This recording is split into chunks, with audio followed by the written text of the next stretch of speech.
তুমি আৰু মই এনেকুৱা এদিন হ'ব বুলি ভবা নাছিলোঁ আৰু গমো পোৱা নাছিলোঁ, কিন্তু হৈ গ'ল।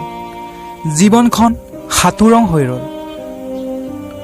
নিচেই কাষত থাকি কি কৰিম যোৱা দিনবোৰত কৈছিলা তুমি। তেতিয়া ময়ো ভাবিছিলোঁ কাষত থাকি কি কৰিম, কিন্তু এই কাষত নথকাটোৱে আজি বিপদ হ'ল। আজি মোৰ বিষাদ হ'ল, আজি মোৰ বাধা হৈ ৰ'ল। জানা, মোৰ জীৱনৰ আন এটা নামেই আছিল তুমি।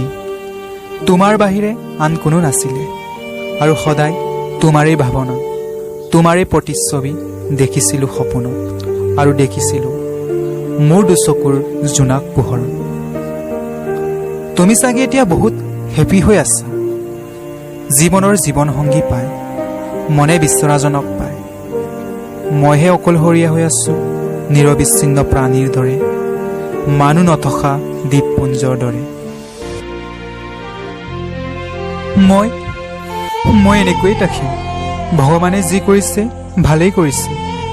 মোৰ দৰে এখন ভঙা পজা ঘৰৰ ল'ৰা এটাই কাৰোবাৰ প্ৰেমত পৰি কাৰোবাৰ জীয়া সপোন দেখি কি লাভ? মই আজিকালি দুচকু মুদিলে তোমাৰ ছবিটি দেখোঁ, আৰু যেতিয়া সাৱটিব ধৰোঁ তুমি হঠাতে নাইকিয়া হৈ যায়। মোৰ এনে যেন লাগিছে মই যেন পাগল হৈ গ'লোঁ।